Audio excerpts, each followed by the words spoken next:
Hi viewers, இன்னைக்கு எங்கள் வீட்டு ஸ்டைலில் பூண்டு குழம்பு எப்படி செய்யுதுன்னு பார்க்கலாம்.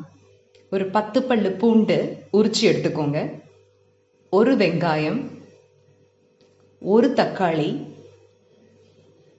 நறுக்கி அதை மிக்சியில் சேர்த்துட்டு மைய அரைச்சிக்கோங்க. ஒரு வாணலியில் நல்லெண்ணெய் விட்டு 1 ஸ்பூன் கடுகு, 1 ஸ்பூன் வெந்தயம் போட்டு வெடிக்க விடுங்க. அது கூட வீட்டில் செஞ்ச வடகம் போட்டு தாளிச்சிட்டு அது கூட ஒரு 10 பல்லு பூண்டை நல்ல பொடியை நறுக்கி வச்சுருக்கேன், அதையும் சேர்த்து நல்லா வதக்குங்க.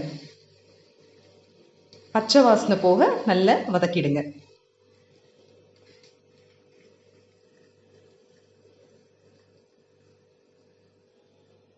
அது கூட அரைச்சி வச்ச பேஸ்ட்டை ஆட் பண்ணிவிட்டு அதுவும் பச்சை வாசனை போக நல்ல எண்ணெயில் வதக்கிடுங்க.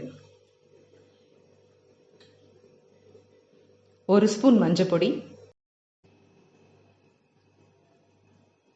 மிளகாத்தூள் தேவையான அளவு போட்டுக்கோங்க.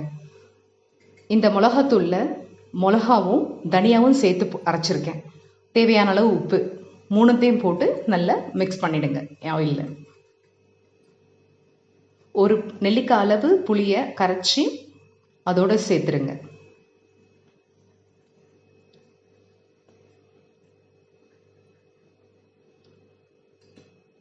தேவையான அளவு தண்ணியை விட்டு நல்ல எண்ணெய் பிரிகிற அளவுக்கு கொதிக்க விடுங்க.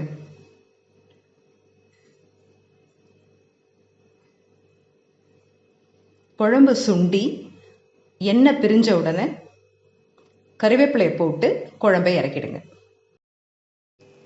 இது வரைக்கும் சப்ஸ்கிரைப் பண்ணாதவங்க சப்ஸ்கிரைப் பண்ணிடுங்க. லைக் பண்ணுங்கள், ஷேர் பண்ணுங்கள், உங்களோட சஜஷன்ஸை கமெண்ட் பண்ணுங்கள். தேங்க்யூ.